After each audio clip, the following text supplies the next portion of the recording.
he was around me at a really pivotal point in my career, and I don't have anything bad to say. I have the utmost respect for him, and it's one of those things I just wish we could have played a little better, and maybe outcomes would be different.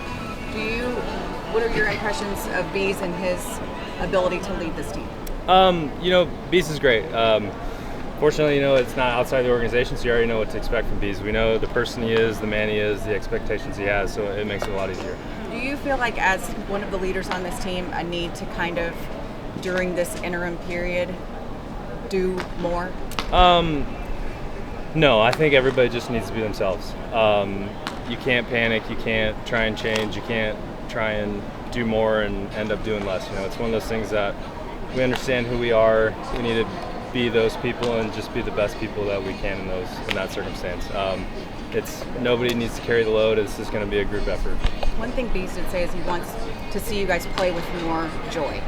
Is that something that obviously it sucks to lose, right? But I mean, yeah. Is it a matter of just winning brings joy, or is there a way to play with that regardless of the final score? I think that's the question everybody wished they knew the answer to.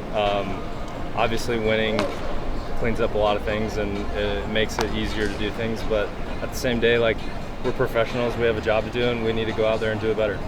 Or like you mentioned, you and Chris had a relationship when you got here. How difficult is it knowing that you made a 10-year commitment and he's not going to be here past the first year of that? At the end of the day, he was a manager and I'm a player. My job as a player is to prepare as much as I can and be as prepared as I can to go out and win a game. That's kind of regardless of who the manager is, and that's what I have to do now at this point. How responsive and JD mentioned maybe the team wasn't preparing the right way or prepared enough. Do you have any feelings that you guys weren't ready to go every night? No, I have no comment on that.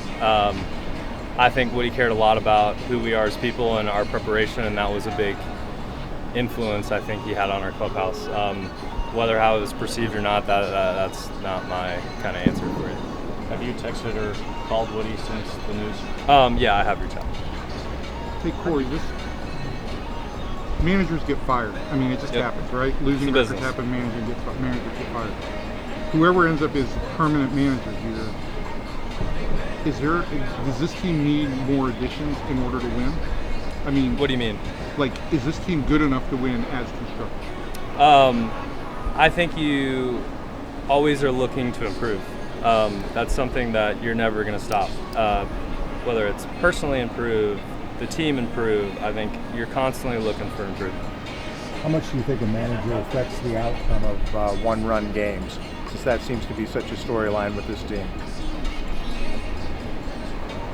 Or JD and I talked about building momentum into next year. What does building momentum into next year look like to you the rest of this season?